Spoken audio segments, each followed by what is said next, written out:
does not do what I tell it to do. I'm going to have to update them afterwards. So yeah, we're now live streaming. It's Sam and Michael in the AV community meeting, which like last week it was Sam and Michael. This week it's Sam and Michael. We've got the continuing document saga, which I'll put in the chat there. Michael, I get the sense that you've got exciting data analysis things that you're interested to talk about. Is there anything else that you wanted to bring to the community meeting?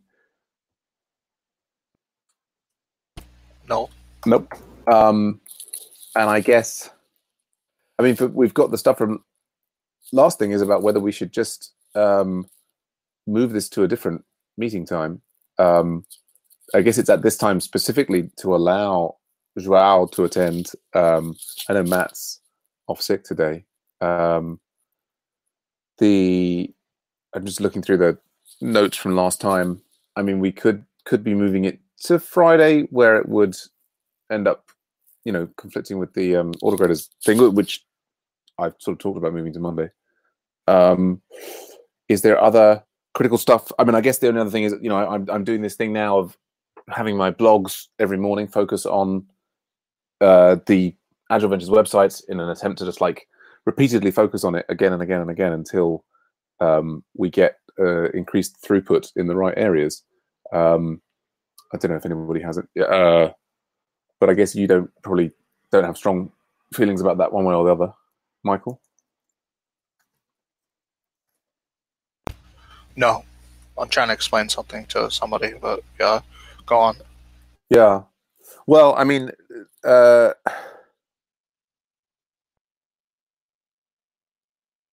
yeah. Well, I mean,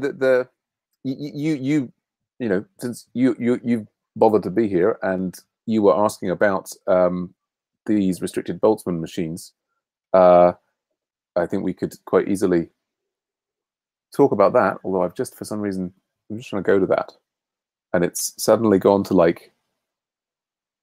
I'm getting an XML version of it for some reason. I don't know what's happened there. Can you see my screen? Oh, let's come back now. It's for some reason Wikipedia is serving me. You're muted, by the way. Yeah. Yeah, for some reason, do you see that? It's like the Wikipedia page is being converted to. Well, they probably determined that you are a robot and would prefer to have the entire thing in XML. Yeah. That's. I don't know why. Just reload it. Maybe it's. Yeah, I've reloaded it 3 times now. I mean, I guess have I pressed some button in Chrome that causes it to display things in. There's nothing in that URL that suggests that it should deliver XML. No. That's very strange. What about if you go to a different site? I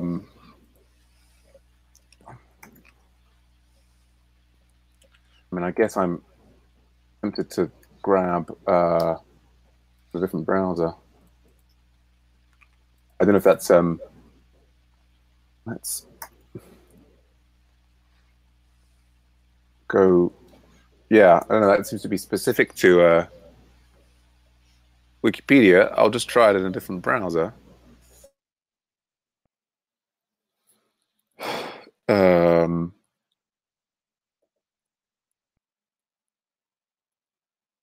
And interestingly, of course, Whoa, that's strange. What? I'm not seeing anything. You can't see my screen? I see Chelsea Clinton and. Right. I've tried to go to wikipedia.org and it's taken me to Yahoo. Really? Yeah, really. Can you see? Look, it says enwikipedia.org, wiki restricted Boltzmann machine, and it's landed me on Yahoo. Which is quite bizarre. Presumably, you can go to this page and it's working normally. Yes. I mean, it seems more likely that I maybe accidentally pressed Yahoo. Okay. There we go. That was weird. Anyway, Yeah, I mean, I think I would. Okay, I right. don't- Then I now don't it's see. to a hot field network. So I mean, it would seem to me that Thing. what this is doing is it's kind of doing unsupervised learning on the data, right? Okay. And so like a radial basis function or what have you. I mean, it's sort of working out. Is it kind of like a minimal entropy, representation based upon the covariation in the data? Okay. Yeah. Restrictive voltage machines are trained to maximize the product of probabilities assigned to some training set. Argument maximize probability Mm-hmm. V and V. I mean, all neural networks are just some statistical, transformation of the data. So Whether this one should be used as opposed to another one, I guess it seems to me is a secondary issue compared to can we find good features. Go on. so this thing here, Mm-hmm. like argument maximum W P of V, right? That's the product. Are we assuming that they're independent? I'm sure there will be certain assumptions which will need to be, made. Will need to be, to the extent to which you diverge from them, then the sensibleness of the output will go down. So bad things happen. Conceivably. So, so your training set V, right? So that's like your raw features. Mm-hmm. And then W is the weights in the network. what I don't get is like, how is it? What is P? How is P being calculated? Well, I guess there's some long description of how P is calculated. Yeah, up here. Let's have a look. P. Yeah. Yeah. Well, I guess it's the P. It's then based over some. What's this capital? There's got an energy function. Mm-hmm. So it's you can see we've got the probability is going to be here. It's to the exponent of the energy function, and so we've got an energy function which is consisting of like these A weights for the visible and B weights for the hidden units, and then we've got V, which is the input vectors. Then we've got the input vectors. There's hidden unit weights. No. Sorry, that's bias weights, hidden unit weights. I guess this is another bias thing, and then we've got the vectors times the weights and the hidden units. So that's the full network. And then so it's but you know about hot field networks, right?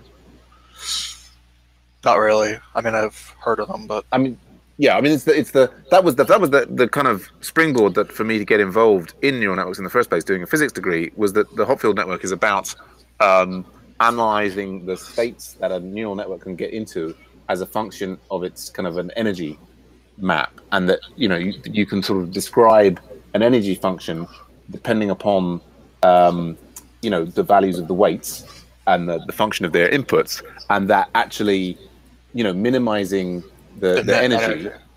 Yeah, then allows you to get the network into a state that's more representative of the inputs. And that minimum. What does that do to entropy? I think it's decreasing entropy. Right, because when you minimize quote unquote energy, you minimize your entropy, right? I think so.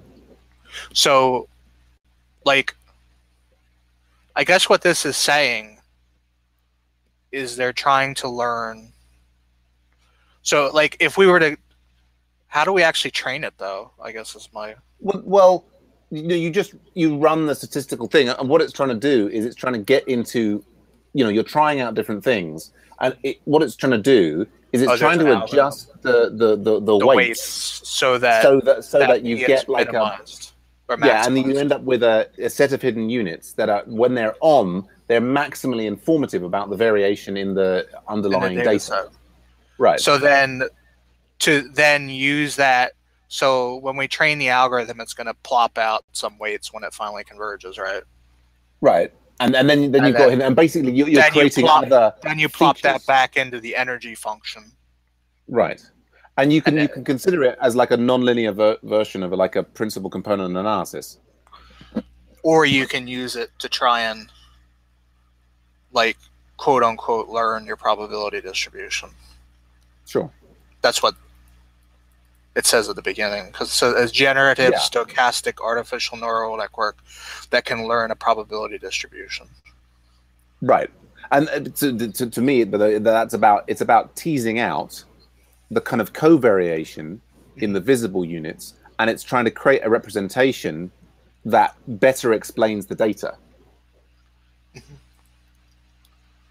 So I guess the thing is like, if I were to get my hidden units right and I were to train it, and then I fed a piece of data into it, it would calculate like pretty quickly, obviously, because neural networks are quick once they're already done. Right.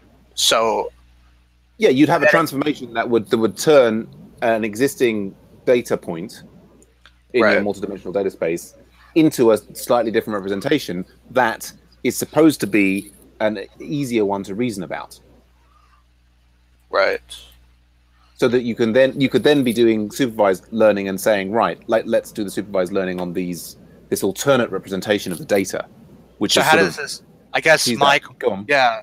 So like, I wonder how this would compare to, say, I agree with you that ultimately feature engineering is probably going to end up being because there's only so much magic you can do.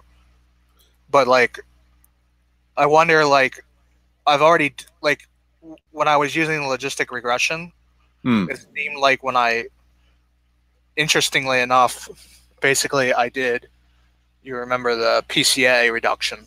Yes. So in principle, you could do a reduction with this. Right, but I think that the critical thing about this is different from the PCA. This is non-linear. The PCA reduction is just about, rotating linearly. Right. Whereas this is like some there's a lot more variation.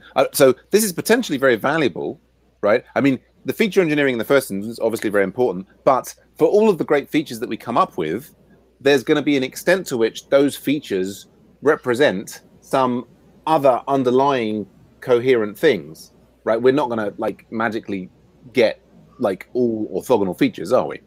No. So then there's a potentially helpful process here of saying, look, we've got all of this certain sorts of variation, and then potentially we can create a non-linear re-representation of this. And so like in an ideal world, right? Like if our features were quote orthogonal, does that mean like the variation in feature X doesn't tell me much about the variation in feature Y? Yeah. And I think in that case, this wouldn't bias otherwise they're kind of redundant, right? Right. I mean, like the whole point is the idea that the actual variation in multiple features is partly caused by the variation in some other underlying variable that we don't have direct access to, like some kind of like deep thing that that it's like the size of the person's amygdala and how they respond to certain sorts of social interactions, and who knows. I mean, it's entirely hypothetical that some such thing exists, and whether you could conceivably measure it directly or not. But what we definitely can see is the covariation of recorded data together, which is indicative, although not proof of, the presence of some other underlying cause. Right. So I guess that's kind of the whole thing. Yeah. No. So I mean, doing things like this is great and fun. But yeah, we I mean, and I think then absolutely, the really experienced machine learning data analyst will know all about the different types of machine learning tools Yeah, like this one. because I read about Right. it like a week or two ago. Mhm. Like basically, I was going through. Do you remember that Netflix did their Yeah. prize like 10 years ago? Yeah, I do remember. Yes. And one of the winning algorithms that was like early on, they basically used this thing to Right. transform the data. Mm-hmm. That was like one of the key things that they did that people were saying fell out of it, that it was actually, and I think they ended up maybe using that, like that was part of it that they actually used. But funnily, the ones that actually won the huge prize, they didn't use their solution because they said that one, their business was changing to online streaming, so like the cost benefit was different. And they said that to fully implement the solution that maximized accuracy would have required a huge amount of engineering changes that they weren't willing to make for the improvement, given the changing nature of their business. Basically, that they launched the thing when they were still in the era of getting your videos through the mail. So it was like costlier in some sense. Yeah. Like the consumer was more annoyed when you gave him a video that he had to wait 2 weeks for in the mail. And it turned out to be a flop. Then now you just click the button and like 3 minutes later you're like, I don't like this. Right.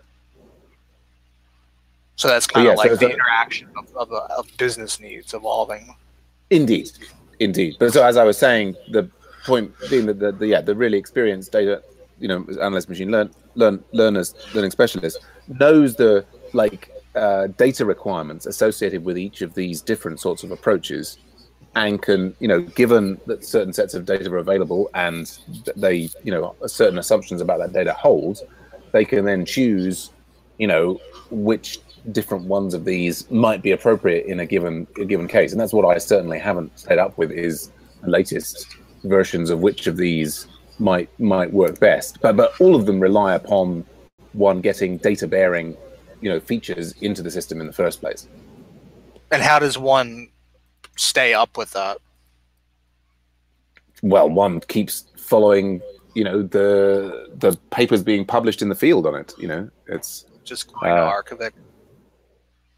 I mean, when I was doing my PhD and subsequently for the time when I was really focused on being an academic, you're doing searches on Google Scholar, and you're reading the latest papers about, which, people are coming up with new approaches, and you're reading the papers and their presentation of those things, and you're attending conferences like NIPS and other machine learning conferences, and hearing people present on those topics, and sort of then, ideally trying out their things on your own data sets and so on. I mean, the interesting thing is that all the papers now seem to all be published online, like just freely available. Sure. On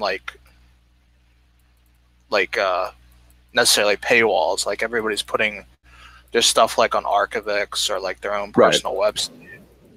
Yeah, well, I think Google. And there's now like sites popping up where like if you're a scholar, like you can publish your code and your data like that back to your paper or whatever. Right. Yeah, and that's a big change from in the past when it was, people almost hoarded their data, right? People used to hoard their data. Oh, totally. Or just, I mean, even not actively. I mean, it was just, the pain of, there'd be an FTP server, and they, if you're lucky, they'd put the data on the FTP server, and the FTP server might be continuing to run. But now there's like sites like Facebook for researchers or whatever. Right. Like social. Yeah, I mean, I think Google Scholar continues to be a fantastic resource for they basically, if the paper's available, it has the link to the PDF next to it, right? So how many years out of date are you? For the machine learning community, I would say that I'm probably a good 15 years out of date. Wow. I mean, in as much as it was like 2002 when I was still doing stuff. I mean, and I kind of like, you know, in a very like followed it in the background and, you know, took some, you know, a few machine learning courses and so on, whatever. But, you know, I mean, it's a huge literature to keep up with, you know, and kind of, I mean, I think the big thing is, I mean, I spent a lot of time trying to apply machine learning algorithms to, you know, software systems to get them to do something more effective. And it just seems most of the time like there was like 1 or 2% difference. And the major difference that you would see in the user in like the use of something was whether it had been designed, you know, to like make sense to the mental model of the user. And so I became much more interested in, you know, not like how can we do an arbitrary transformation of some set of data in order to learn something, but like how can we, you know, design something so that somebody who wants to achieve a task with it, you know, understands, you know, what the task is they want to achieve and then can use it in order to achieve their task. So, I mean, how interested are you in machine learning at this point? Like, not at all? Well, I'm actually quite, you know, my interest in it is researching in as much as, you know, that we have now data about a system in which we can make changes. And so, you know, for example, you gave me that set of data and it gave me some leads today to talk to individual users. And I had, as it has done in the past, you know, gives me some productive and interesting discussions to have with people. Yeah, I can. And I'm certainly, I'm very keen to keep, you know, evolving this model. I mean, what I'm really keen to do is, like, in terms of seeing it move forward. I mean, I'm less worried about whether it's using Boltzmann machines or Hopfield networks or what it's using, because to a certain extent, it's kind of, yeah, you can tweak and so on, whatever. And I'm kind of less interested in which particular model is being used. And I'm much more interested in the data pipeline and, you know, like what are the features coming in? You know, how can we get that data? Can we guarantee that data is coherent, right? And that we've got the identities of all of the users matched up and, you know, the data is valid. It's not being accidentally like jumbled up as part of the data pipeline. I mean, that, you know, it's getting all of that right. That's a lot of like software engineering, almost a lot of it. Yeah, and guaranteeing that. I mean, because I've had all of these experiences also in the past of spending all of my time playing around and thinking, oh yes, this model or that model or that model, to then only go back and find that somewhere in my data pipeline, you know, something was screwed up, and I was like inferring all of these things from these models and thinking, oh yes, well, I'll have to use, you know, this other variant of the Hopfield model, or well, what if I adjust this thing in the backpropagation framework, when, you know, I was failing to, you know, and those are all valid things to do. It's all great fun. It's all great fun, and you can write lots of research papers on it and whatsoever. But it can actually be completely meaningless if you haven't got consistent and coherent data coming in. Right. So that's my, you know, I'm really keen to get for you to, I mean, to the extent you're interested to do so, to document and make reproducible the data transformation that goes through, even if, like, as it might be the case that other people looking at it don't have. I did today. Yeah. To a large extent. Like, there was basically the difference between my two computers, my Windows and my Mac, was that the enumeration of the keys in a dictionary was like different, depending on how it was fed in. So I just told it to like sort it. Yeah, well then that's fantastic. And that like shuffled everything out. Yeah, it's fantastic to have run it on two computers and to seen that inconsistency, and then to have eliminated that inconsistency. Yeah, that's great. And then so it's not just like for other people who might be interested in it, but it's also like for yourself down the line, you know, documenting, you know, so in 3 months or 4 months or what have you, that you want to come back to, that you're able to exactly replicate that. Does that make sense, what I wrote in the README? Yeah, more or less. I wasn't kind of. Are you interested in trying it out right away, or no? Sure. Do you have your computer there, just as a? Yeah, I mean, what sanity check? Sure. I mean, what was concerned me looking at that description was it seemed like a verbal description of what you should do, and that somebody trying to replicate it might get into various bits of trouble, not being sure exactly. There's like, oh yeah, just do this and then do this and then do this. But then there's like, right, but like, what precisely should I do? Like, and like, ideally, one has a set of scripts that precisely specifies exactly what you do. Right. So, I mean, I don't think we can script like the data part. Well, like them getting the archive and stuff like that. That would be hard to script. Well, one could always provide a structured data sample of what the data format is like in each of those things. I mean, it can be, all this and the other. I'm trying to go to the repo at the moment. The computer. You pull down the latest ranking too, and then let me feed you. Let me feed you.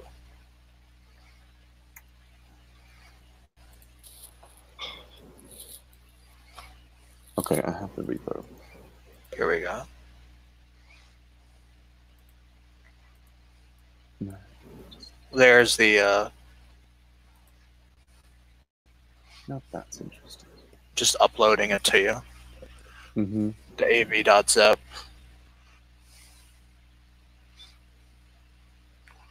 And then, so I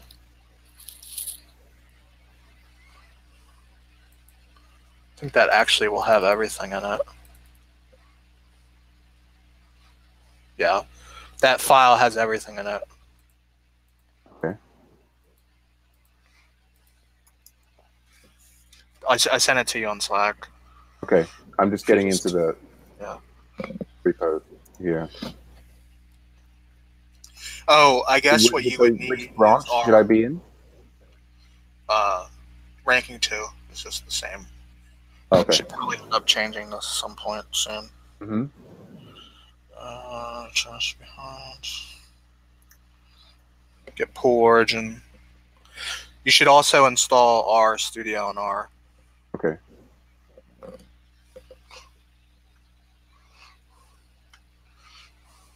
Okay. So I have the its code, and you've sent me something in Slack, have you? Yes. Let me get you R Studio R. So what is R? Download. So with this AV zip, what should I then put that into? Like put it in the top and unzip it. In that there might already be one in there. Yeah, just delete it. Like if there's a I've got there's already one in there, delete it just because this will be the latest data. Move that to the trash. But won't this, like, I don't know, if I was going to rename it to like old.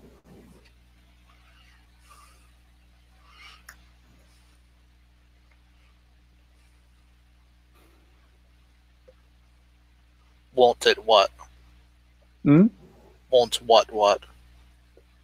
Won't it be like it's data at a previous time, and so if one wants to run the analysis of that data at that time, then you can just change the dates in the script. Dates in it. Oh, so maybe we just did it. All right. Okay. So that's unpacking that. Yeah.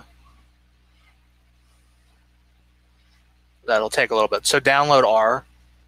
Right. Yeah, I don't know if I've got that installed. Probably not. No. I probably should have just done everything in Python, but. Oh. But yeah, I mean, I guess partly, like, I'm also keen for, you to be able to produce something that, other people can come and look at and can figure out, and and it can then stand as a testament to what you've done and achieved, right? Yeah. And so, when, like, if it's sort of, oh gosh, if it's all mixed across different branches and people can't work it out, then that's less valuable, I think, for you in the long run. So, okay. 3.4.1. I think it's possible that we'll end up putting. Oh, and you want to get RStudio too, because that'll like make it simpler. Mm-hmm. If you download, that's a separate program, RStudio. Mm-hmm. But install R before you run RStudio. Yeah, I've run the package thing. I would hope it then should create them again like that. Single candle, that's it.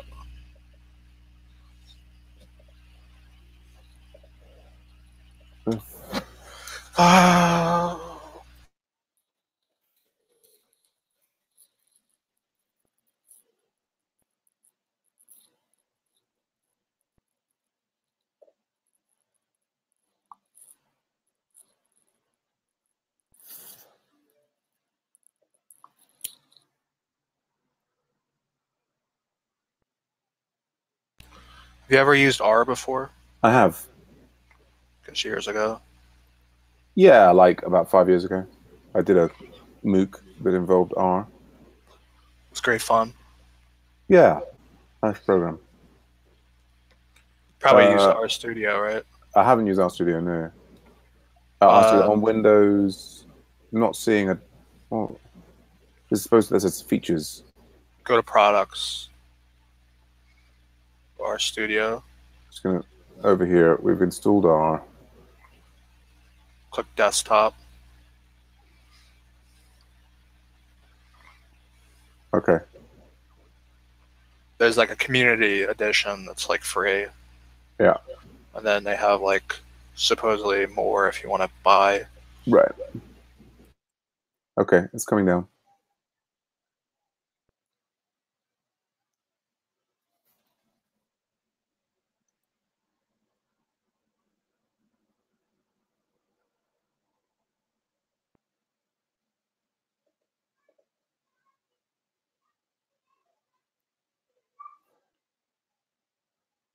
So that come down. That's come down.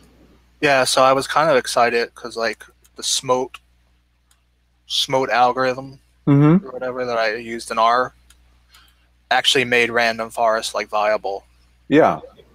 Because like our data is so imbalanced that unless you upsample and downsample, like you're just gonna get trash. Like like your forests are gonna literally be stumps that say nobody signs up. Right. Cool. Okay, so is that now installed? I pressed the... It didn't do anything else apart from just... Or did I miss what it did?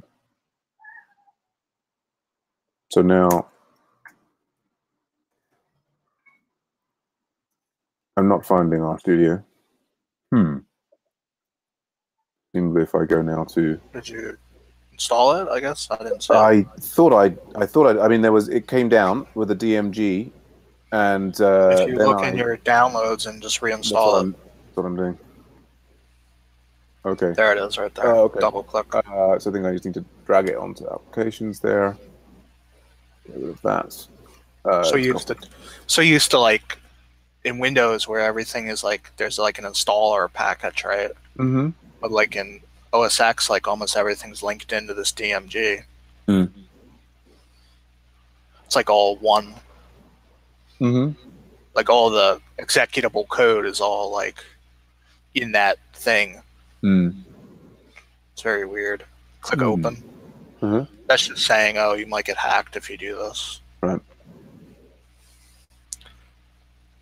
Trying to be friendly to you. Yeah. No, I know. I've adjusted the settings so I'm allowed to install things like that. So I've got this running. Oh, yeah. I remember doing that.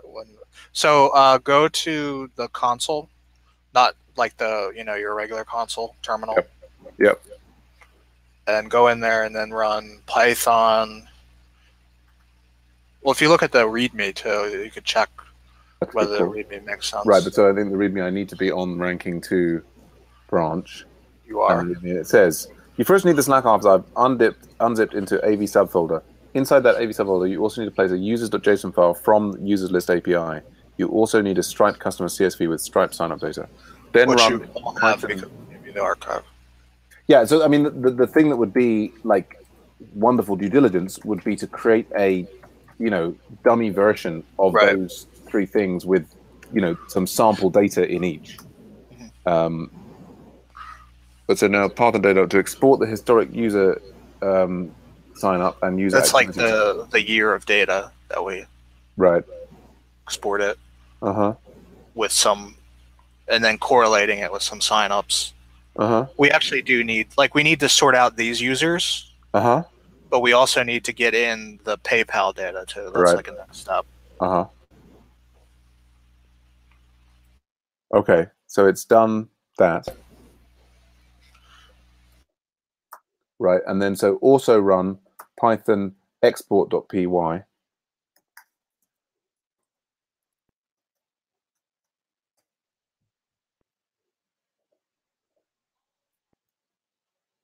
To export the current week's data to the to be predicted.csv.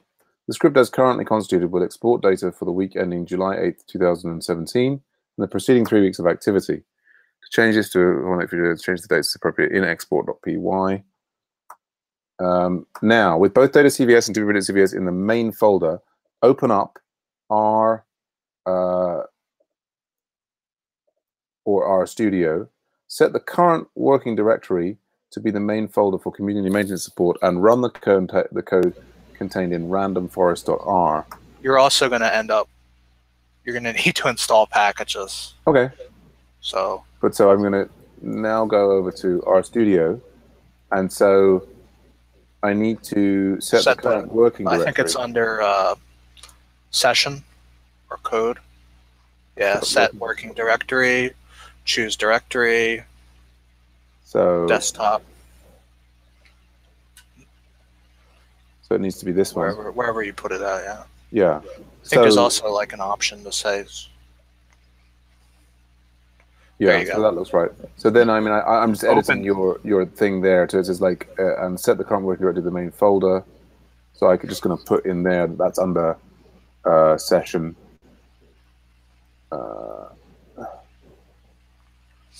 What was that? Session set working directory.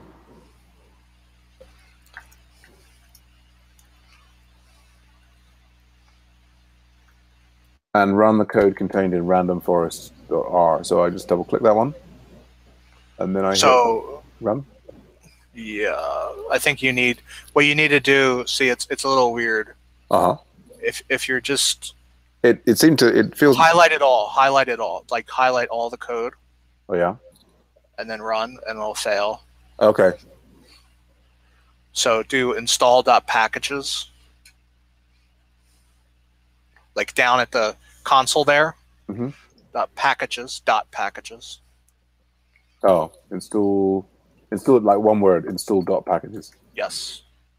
And then quote CA tool. CA2? Tools. See, like on line 3 where I call a library, you need to install that. CA tools by this? Yeah, with capital T. Okay. I don't know what just happened. I don't know. I'm trying to go back up, and it's not letting me. If you like break in the middle of it, it like doesn't like that. Okay. Okay. And then you're gonna want to install DMWR, as stated there, like on line 4. DM. Except you're gonna want to spell it exactly. Yeah. And when you install packages, they need to be in strings. Right. You're doing. So there's those two things that we need. And then ROCR to get the rock curve. All caps. All right. So it works if I do. Okay. I guess this is great fun.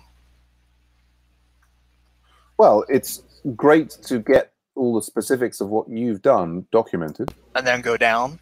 Oh yeah. No, we need more. Just there's random forest. Random forest. That's the final one.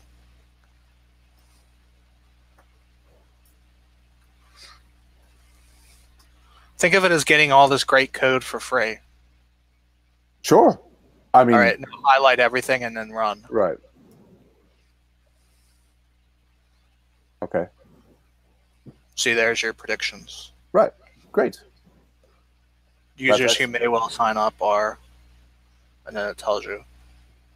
Great. Yeah, I mean, I'm editing so I'm editing the thing here. Note, all code needs to be selected in order to run, and the following packages need to be installed, which are,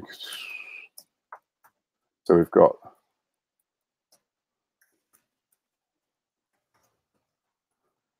whatever they were. Yeah, and so this is then generating the same Productions as I had. Yeah, so that's a good test, isn't it? Cool. All right. Well, I need to go for supper. Good to get that done. I'll just submit these changes to the README, and we take a step closer to it being reproducible for more people. Mm-hmm. Yeah, I mean, I think that it would be extremely cool if we could get this, as you say, like there's a step where do we need like a machine running in the cloud, like if this would be just doing it like week in, week out without your intervention, that would be very cool. Just like Slack hitting you on Slack and saying, yeah, here are the people. Yeah, totally. You know, I mean, and then ultimately even, you know, we could be running things like we could be, you know, giving awards to the people who are the most active for, or, I mean, who knows? It's, I think, you know, having the data is extremely valuable.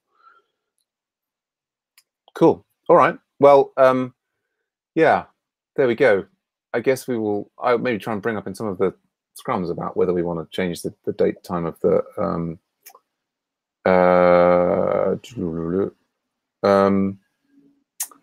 we'll change dates and times. But good stuff. Great work getting this done, Michael. Great work documenting it. And yeah, we'll see if we can get more data points as a result of reaching out to people through the Slack. You're muted at the moment. Is there anything that you've got like the PayPal data? Is there anything else that you need in order to start incorporating other things?